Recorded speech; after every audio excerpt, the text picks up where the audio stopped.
Warahmatullahi wabarakatuh. Untuk pertemuan pertama, ini kita akan membahas tentang pendahuluan ya, apa-apa aja yang kita pelajari pada fitokimia 1 ya. Apa yang dimaksud dengan fitokimia, lalu kemudian ruang lingkupnya itu apa saja ya. Oke, kita mulai dari pengertian atau definisi dari fitokimia. Phytochemistry is the study of phytochemicals produced in plants, describing the isolation, purification, identification, and structure of the large number of secondary metabolic compounds found in plants. Jadi fitokimia itu berasal dari dua kata, yaitu phyto yang artinya tumbuhan dan kimia yang artinya zat-zat kimia. Jadi fitokimia adalah ilmu yang mempelajari tentang kimia tumbuhan, aspek-aspek kimiawi yang ada dalam tumbuhan atau kita sering menyebutnya dengan kimia tumbuhan obat. Di situ akan dipelajari tentang bagaimana cara isolasi senyawa tumbuhan, lalu kemudian bagaimana cara purifikasi atau pemurnian, lalu kemudian identifikasi dan struktur-struktur senyawa metabolit sekunder yang ada pada tumbuhan.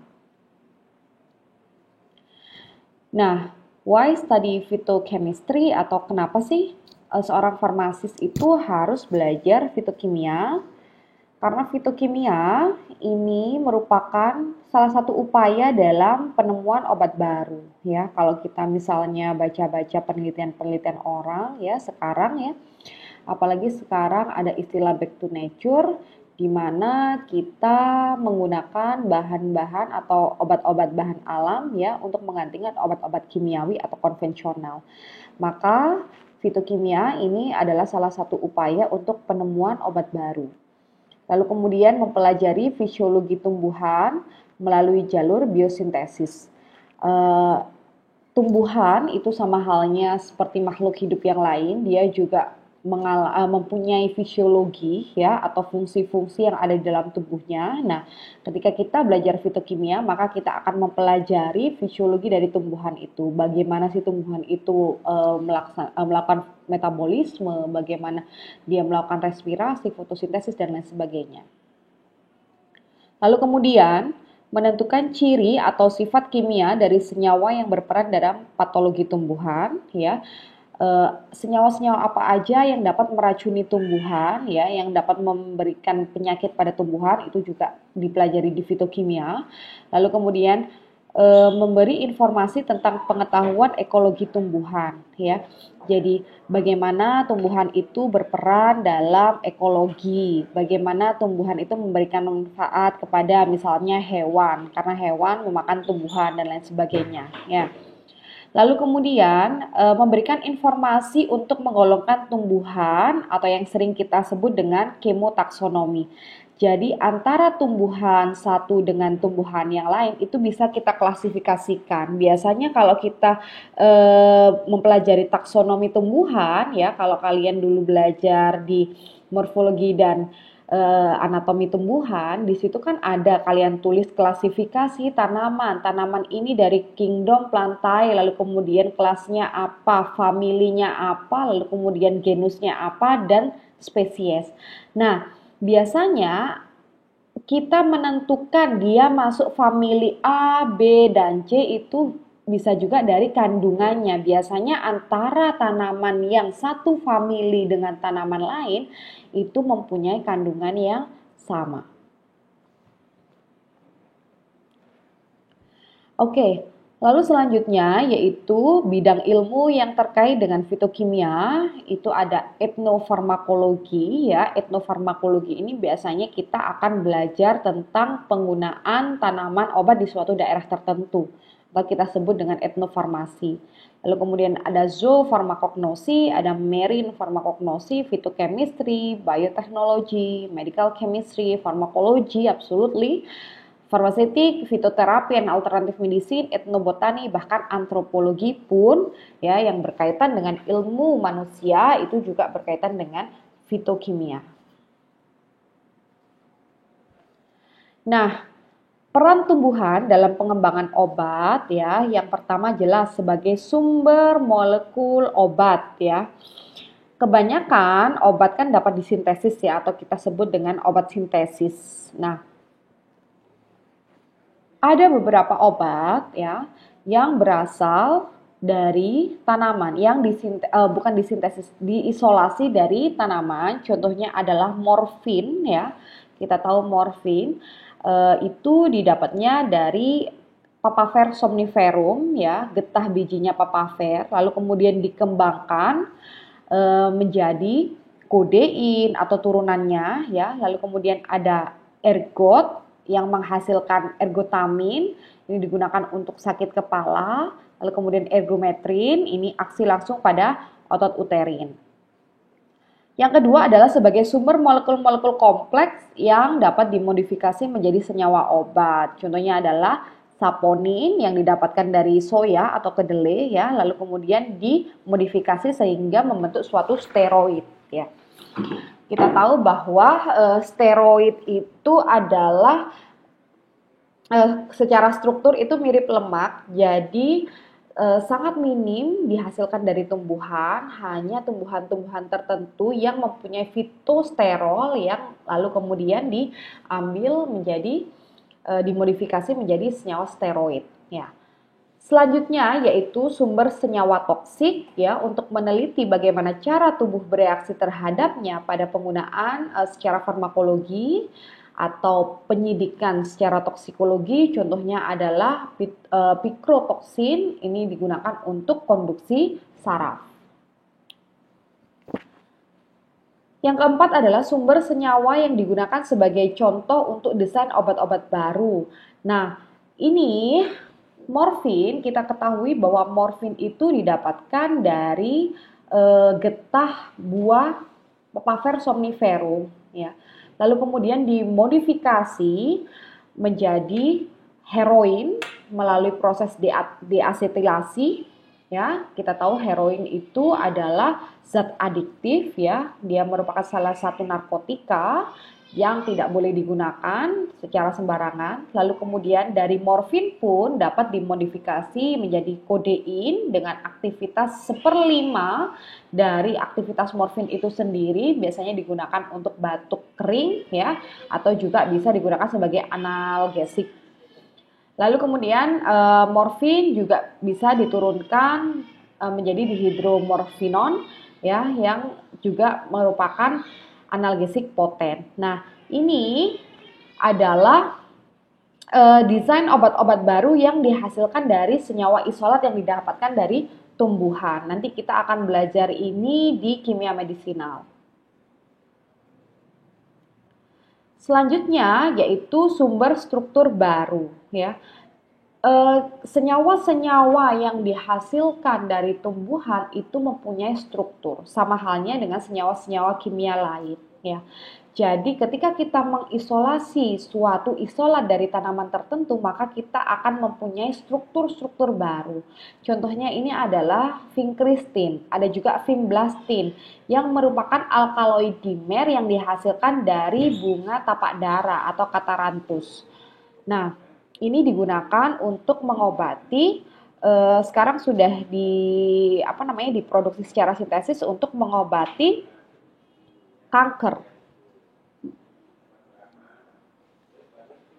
Selanjutnya yakni sumber tanaman obat ya.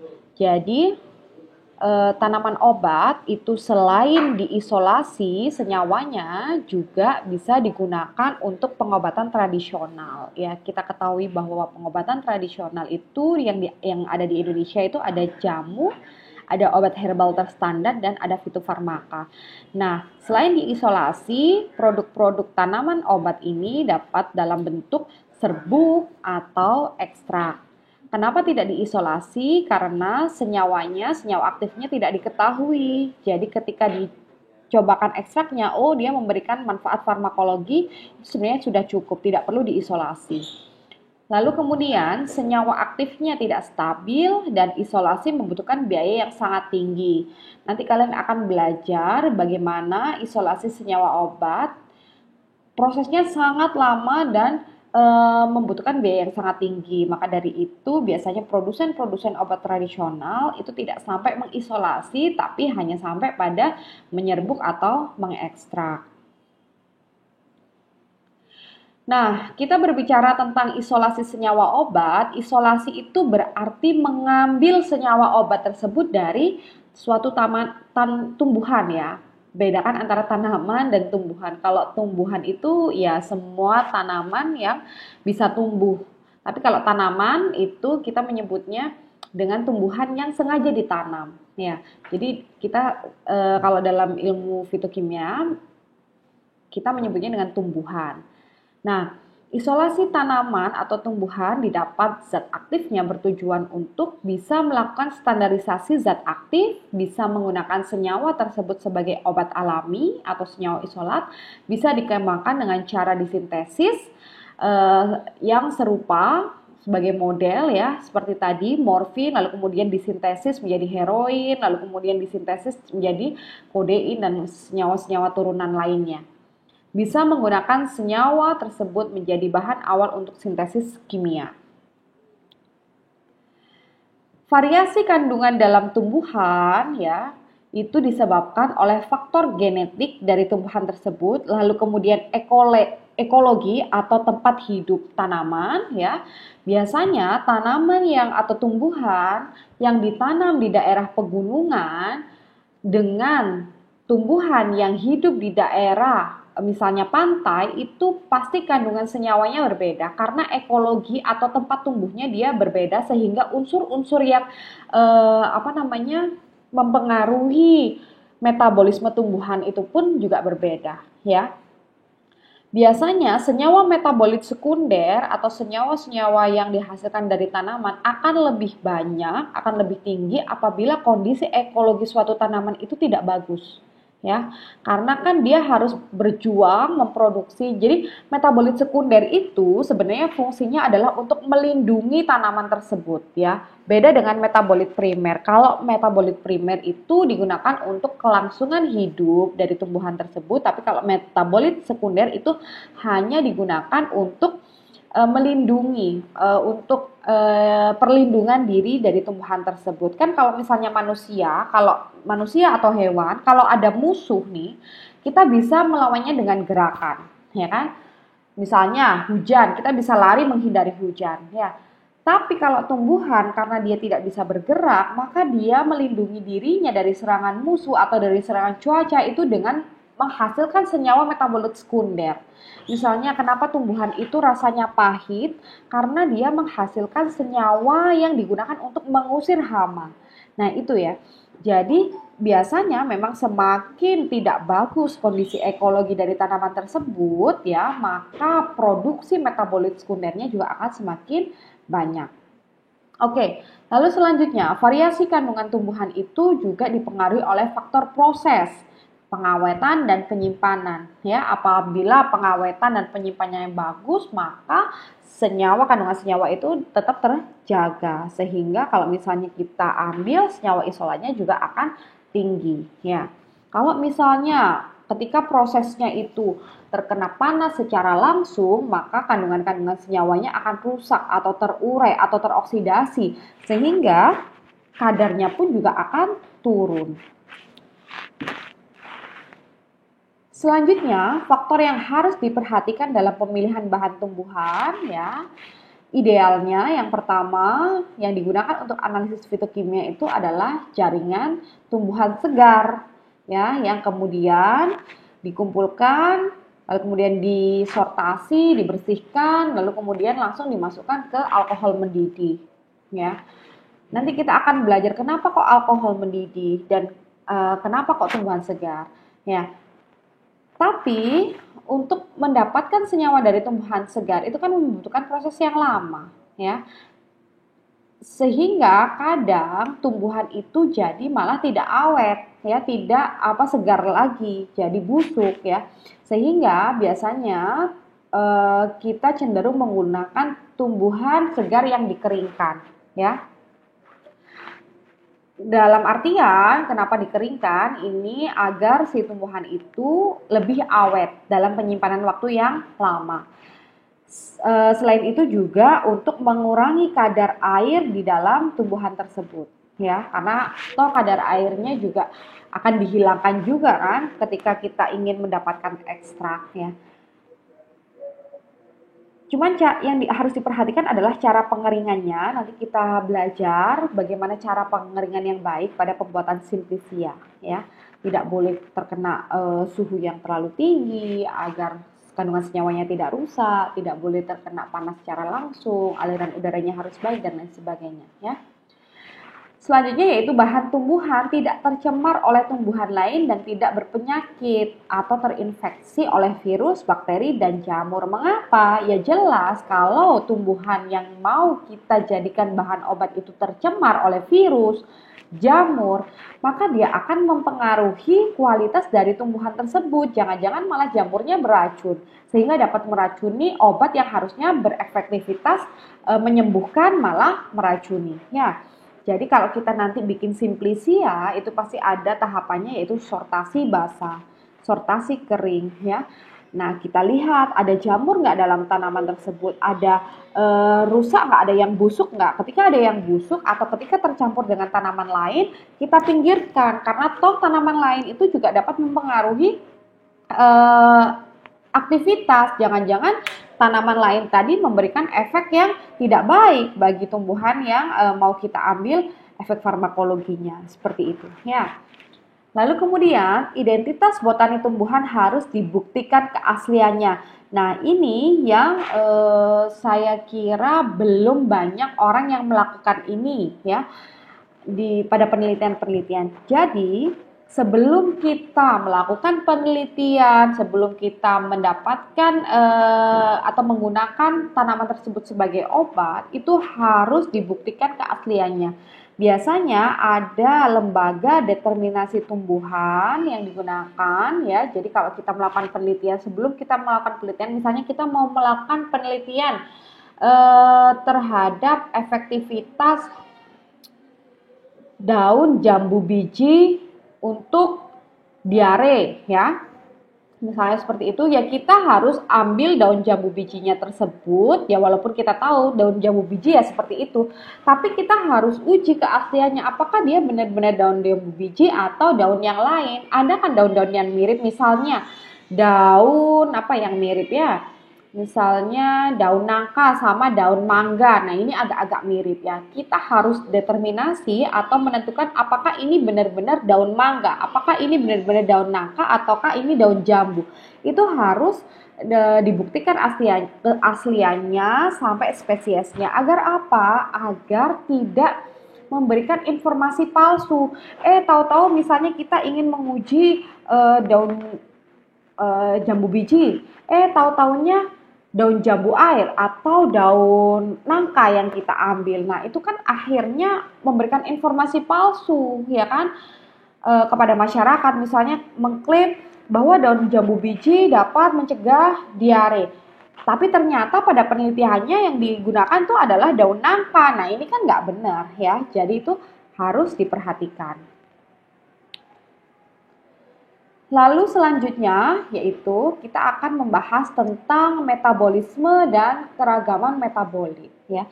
Jadi tumbuhan itu adalah makhluk hidup yang juga melakukan metabolisme seperti kita, manusia atau makhluk hidup yang lain, hewan, ya. Jadi fungsinya untuk apa sih metabolisme? Metabolisme itu adalah merubah zat yang kita makan menjadi energi, ya. Kita dapat beraktivitas itu karena ada proses metabolisme yang ada di dalam tubuh kita. Kita makan nasi, lalu kemudian nasi tersebut diubah menjadi energi. Nah, itu adalah proses metabolisme. Begitu juga dengan tumbuhan. Proses metabolisme yang ada di dalam tumbuhan itu contohnya adalah fotosintesis, respirasi atau pernafasan, ya, lalu kemudian water exchange atau apa namanya itu pertukaran air dengan udara, lalu kemudian translokasi dan lain sebagainya, ya. Dari metabolisme ini, tumbuhan itu akan menghasilkan metabolit, ya. Metabolit itu banyak jenisnya, ya. Metabolit dapat dikategorikan menjadi misalnya menurut urutan terjadinya menjadi metabolit primer, metabolit intermedier dan metabolit sekunder. Metabolit sekunder ini yang akan menjadi fokus kita pada fitokimia.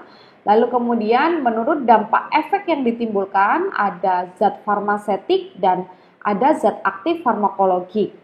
Lalu menurut kepentingan di bidang isolasi ada zat-zat atau senyawa-senyawa aktif dalam artian dia aktif memberikan efek farmakologi dan ada juga zat-zat yang inert atau tidak memberikan efek atau reaksi. Lalu kemudian menurut status keberadaannya ada yang genuine, ada yang artefak. Nah, ini adalah perbedaan dari metabolit primer atau kita singkat dengan MP dan metabolit sekunder atau kita singkat dengan MS ya. Plant primary metabolites. Nah, pada metabolit primer dan sekunder ini sebenarnya sama-sama dihasilkan oleh plant kingdom atau kingdom kerajaan tumbuhan ya. Jadi kan kingdom itu ada kingdom plantae, ada kingdom animalia ya atau yang bab-bab hewan ya. Nah, metabolit ini dihasilkan oleh oleh kingdom tumbuhan sama-sama ya, dua-duanya dihasilkan oleh kingdom tumbuhan. Lalu kemudian pada metabolit primer ya, dia mempunyai fungsi yang esensial untuk pertumbuhan. Ya, jadi misalnya tumbuhan itu bisa bertambah tinggi karena ada metabolit primernya ya, untuk pertumbuhan, untuk misalnya berkembang biak. Nah, itu dia membutuhkan metabolit primer. Sementara kalau yang metabolit sekunder sebenarnya tidak bermanfaat untuk pertumbuhan-tumbuhan itu sendiri ya. Tapi biasanya dia bermanfaatnya untuk melindungi tumbuhan tersebut ya, seperti yang dihasilkan misalnya zat-zat yang berasa pahit ya. Kenapa kok rasanya pahit ya? Untuk mengusir hama-hama tersebut ya agar tidak dimakan. Lalu kemudian metabolit sekunder yang berwarna merah. Berwarna merah kenapa? Karena untuk menarik agar kumbang masuk, istilahnya membantu proses reproduksi tumbuhan tersebut. Jadi sebenarnya metabolit sekunder itu tidak secara esensial membantu pertumbuhan tumbuhan, hanya saja digunakan untuk fungsi-fungsi yang lain ya, fungsi perlindungan, fungsi tadi untuk menarik hewan-hewan yang membantu proses reproduksi dan lain sebagainya. Ya. Lalu kemudian untuk metabolit sekunder, untuk metabolit primer semua diproduksi di every plant. Jadi setiap tumbuhan memproduksi metabolit primer, tapi tidak halnya dengan metabolit sekunder. Tidak semua tanaman memproduksi metabolit sekunder. Contoh dari metabolit primer ini adalah asam amino, karbohidrat, nukleotida, fatty acid atau asam lemak, steroid, dan lipid. Lalu kemudian kalau metabolit sekunder ini contohnya adalah alkaloid, terpenoid, flavonoid, dan lain sebagainya. Ini ya, ini penjelasan yang seperti tadi. Nah, ini adalah kaitan antara metabolit sekunder dengan metabolit primer. Jadi kita lihat di sini. Kita lihat di sini ada proses fotosintesis ya, di mana fotosintesis ini adalah dia membutuhkan karbon dioksida CO2 dan H2O atau air sehingga menghasilkan C6H12O6 glukosa dan O2. O2 itu oksigen yang dilepaskan ke udara. Makanya kenapa sih kok tumbuhan itu dia bernafasnya malah menggunakan CO2 dan menghasilkan O2. Nah, karena proses fotosintesisnya tersebut dia mengubah karbon dioksida menjadi gula, ya. Nah, gula tersebut itu dapat digunakan sebagai cadangan makanan, berupa pati ya. Misalnya pada umbi-umbian, kenapa kentang mempunyai pati? Nah, karena itu adalah cadangan makanan. Buah mangga itu adalah hasil dari proses fotosintesis ya berupa cadangan makanan. Bisa juga digunakan untuk karena dia komponen dari basa nitrogen yang digunakan untuk replikasi atau berkembang biak ya menjadi DNA dan RNA. Lalu kemudian ada yang secondary metabolisnya itu digunakan yang primary metabolisnya itu digunakan untuk membuat secondary metabolites ya seperti alkaloid, lignin, terpenoid, flavonoid dan lain sebagainya. Nah, senyawa metabolit sekunder ini banyak dipelajari karena tidak dimiliki oleh semua bahan alam ya. Jadi bahan-bahan alam tertentu memiliki fungsi fisiologis yang beragam. Metabolit sekunder banyak ditemukan pada tumbuhan, semua tingkatan tumbuhan, sedangkan hewan lebih sedikit. Dan yang paling penting adalah metabolit sekunder ini memberikan efektivitas farmakologi yang dapat digunakan sebagai senyawa obat ya. Ini adalah 3 grup utama metabolit sekunder, ada alkaloid, ya, contohnya adalah morfin, kafein, kokain, nikotin. Lalu kemudian ada senyawa fenolik, yang termasuk golongan fenolik ini adalah flavonoid, antosianin, asam salisilat, litnin, dan lain sebagainya. Terpenoid ini contohnya adalah saponin dan pinen. Alkaloid, ya, alkaloid ini secara umum termasuk senyawa basa yang mempunyai atom nitrogen di dalam struktur cincinnya. Lebih dari 6.500 alkaloid ini telah ditemukan dan merupakan kelas yang paling besar dalam metabolit sekunder. 20% spesies tanaman mengandung alkaloid. Disintesis dari tirosin, triptofan, dan lisin.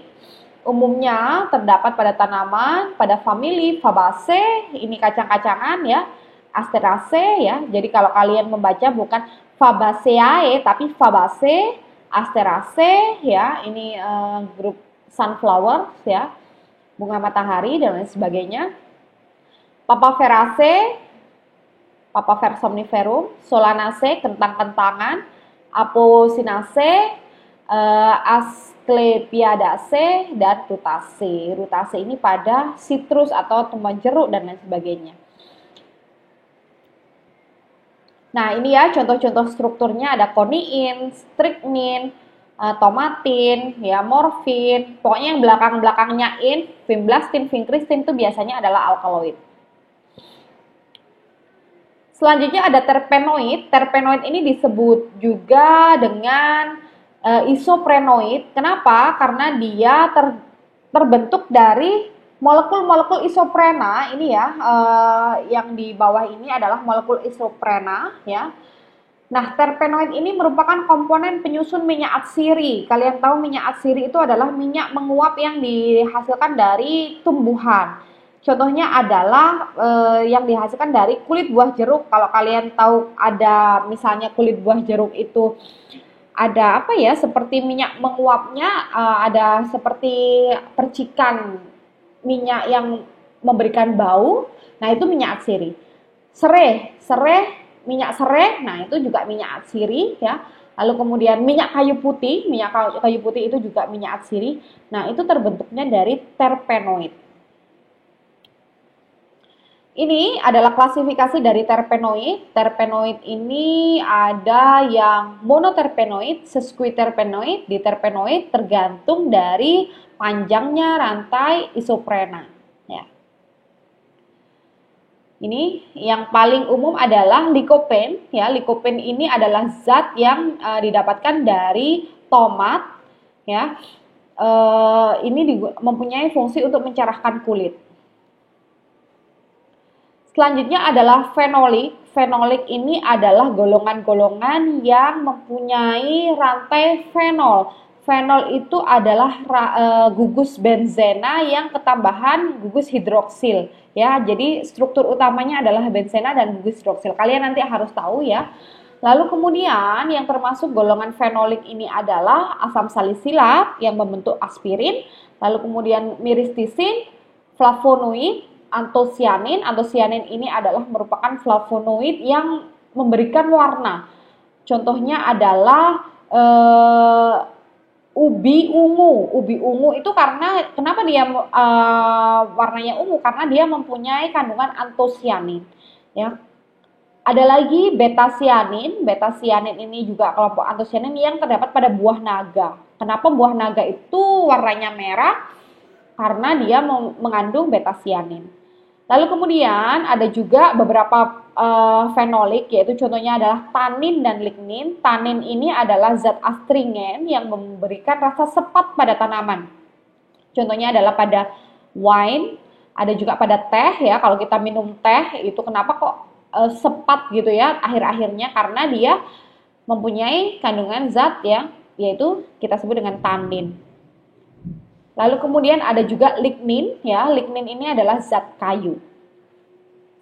Nah, ini klasifikasi dari fenolik ya berdasarkan panjang rantai fenolnya. Oke, sekian pendahuluan dari saya. Saya akhiri untuk pertemuan pertama. Assalamualaikum warahmatullahi wabarakatuh.